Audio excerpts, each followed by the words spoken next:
दोस्तों, हमारे भारत में ऐसे बहुत ही कम रैपर हुए हैं जिनकी दीवानगी के चर्चे बच्चों से लेकर बूढ़ों तक होते हैं। और ऐसा रैपर बनना जिसके गाने हर किसी की जुबान पर हो, ऐसा बहुत ही कम होता है।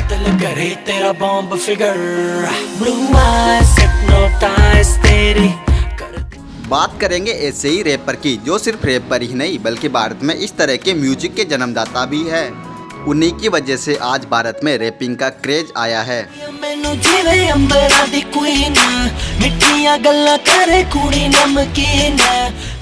जी हाँ दोस्तों, हम बात कर रहे हैं योयो हनी सिंह की। हनी सिंह ने अपने म्यूजिक से कई सारे नेशनल और इंटरनेशनल अवार्ड जीते हैं। पर एक समय ऐसा भी था जब उन्हें कोई काम देने को राजी नहीं था, कोई म्यूजिक प्रोडक्शन इनके साथ काम नहीं करना चाहता था। और आज इस वीडियो में हम आपको बताएंगे हनी सिंह की सच्चाई। दोस्तों, योयो हनी सिंह का रियल नेम हृदेश सिंह और इनका निकनेम है हनी सिंह। और इनका जन्म 15 मार्च 1983 को होशियारपुर पंजाब के सिख परिवार में हुआ था। इन्होंने अपनी शुरुआती पढ़ाई गुरु नानक पब्लिक स्कूल दिल्ली से की। जब ये काफ़ी छोटे थे तब इनके माता पिता दिल्ली शिफ्ट हो गए थे। हनी सिंह को बचपन से ही म्यूजिक का काफ़ी शौक था, इसलिए वो अपने स्कूल के सिंगिंग कंपटीशन में भाग लिया करते थे। और स्कूल के दिनों में ही डिसाइड कर लिया था कि उन्हें बड़े होकर प्रोफेशनल सिंगर बनना है। जैसे जैसे टाइम निकलता गया वैसे वैसे हनी सिंह का म्यूजिक के प्रति लगाव बढ़ता ही जा रहा था।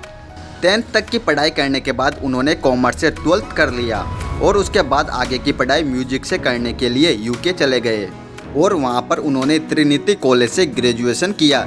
जब हनी सिंह म्यूजिक सीखने लंदन गए तब इन्होंने अपने नाम के आगे योयो लगा लिया। और योयो हनी सिंह का मतलब भी बताते हैं कि आपका अपना हनी सिंह। ग्रेजुएशन कंप्लीट करने के बाद वो भारत म्यूजिक में करियर बनाने के लिए आ गए। भारत आकर उन्होंने दूसरे कलाकारों के लिए म्यूजिक कंपोज करना शुरू कर दिया। ना सिर्फ उन्होंने म्यूजिक कंपोज किया बल्कि कई सॉन्ग में उन्होंने डायरेक्शन का भी काम किया। हनी सिंह ने खुद के सॉन्ग को शुरुआत में भगत सिंह, कबड्डी, एल्कोहल के खिलाफ और हेल्थ को जागरूक करने जैसे सॉन्ग बनाए, लेकिन इन सॉन्ग पर लोगों का जरा भी रेस्पॉन्स नहीं आया। हनी सिंह बताते हैं कि शुरुआत में ऐसे सॉन्ग बनाता था जिससे लोग जागरूक हो, लेकिन वो सॉन्ग कोई सुनता ही नहीं था। फिर मुझे किसी समझदार आदमी ने सजेशन दिया कि तुम अपनी समझ के नहीं बल्कि ऐसे गाने बनाओ जिसे लोग सुने। तुम्हारी पसंद नापसंद कोई मायने नहीं रखती। इसके बाद हनी सिंह ने कुछ हटके म्यूजिक बनाना शुरू किया। उसी दौरान एक बार हनी सिंह ने देखा कि कुछ बच्चे हैं जो कि फेकोन और एंड्रिक के गाने सुन रहे हैं, पर उन्हें कुछ समझ ही नहीं आ रहा था। तभी हनी को आइडिया आया कि वो हिप हॉप को ओप में मिक्स करके गाने बनाएंगे। हनी ने कुछ गाने लिखे और म्यूजिक प्रोडक्शन से बात की, लेकिन उन्होंने इस गाने के लिए मना कर दिया क्योंकि ये टाइम भारत के लिए एक नया म्यूजिक था, तो हिट होने के चांसेस काफ़ी कम थे। साल 2005 में हनी दिल्ली के लिए एक रिकॉर्डिंग में गए तो वहाँ उनकी मुलाकात सिंगर अशोक मस्ती से हुई। अशोक मस्ती तब एक एल्बम पर काम कर रहे थे, तो उन्होंने हनी सिंह से पूछा कि तुम क्या करते हो। तो हनी सिंह बोले कि थोड़ा बहुत म्यूजिक कर लेता हूँ। तो अशोक मस्ती बोले कि हमारे लिए भी कुछ बना दो। तो हनी सिंह ने एक गाना बनाकर उनको सुना दिया। वो गाना अशोक मस्ती को बिल्कुल भी पसंद नहीं आया और बोले कि इस तरह के गाने भारत में नहीं चलेंगे। तुम इंग्लैंड से म्यूजिक सीख कर आए हो तो वहाँ पर चलते होंगे। तो काम खत्म हुआ और हनी सिंह वहाँ से चले आए। फिर कुछ महीनों बाद अशोक मस्ती ने हनी सिंह को फिर बुलाया और कहा कि जो तुमने गाना सुनाया था वो हमारे प्रोड्यूसर के बच्चे को बहुत पसंद आया, वो तुम्हारे साथ काम करना चाहते हैं। इसके बाद वो गाना बनाया जिसे हनी सिंह और अशोक मस्ती ने साथ मिलकर गाया था। ये सॉन्ग था गलेसी। इस सॉन्ग पर लोगों का अच्छा रेस्पॉन्स मिला, जिससे कि हनी सिंह का कॉन्फिडेंस और भी ज़्यादा बढ़ गया।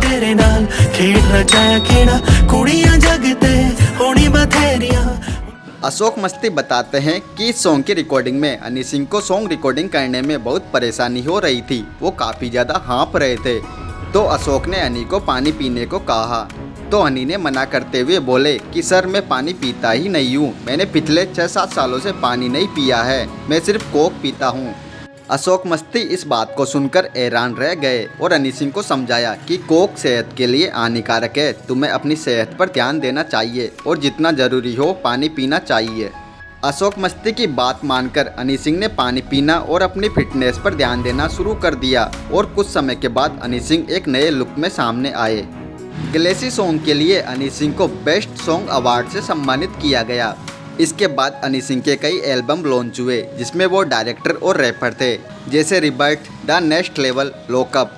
पर इन सबसे हनी सिंह को वो पहचान नहीं मिली जिसकी वो तलाश में थे। साल 2011 में ऐसा रैपर और सिंगर हनी सिंह ने एक एल्बम लॉन्च की। नाम था इंटरनेशनल विलेजर। एल्बम का पहला गाना ब्राउन रंग था, जो उस टाइम का सबसे महंगा बनाया हुआ सॉन्ग था।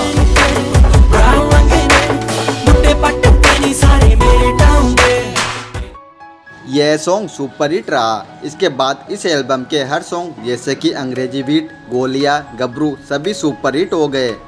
एक ही एल्बम ने हनी सिंह को हीरो बना दिया था। ना सिर्फ लोग उनके गाने पसंद कर रहे थे बल्कि उनके स्टाइल को भी पसंद कर रहे थे।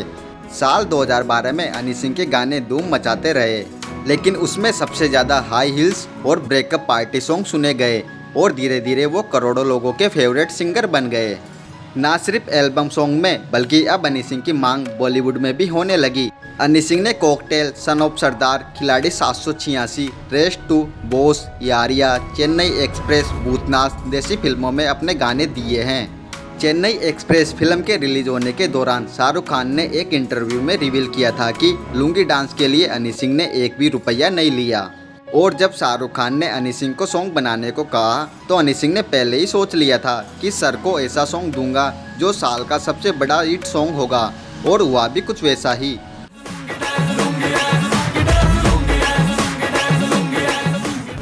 सब कुछ बहुत अच्छा चल रहा था।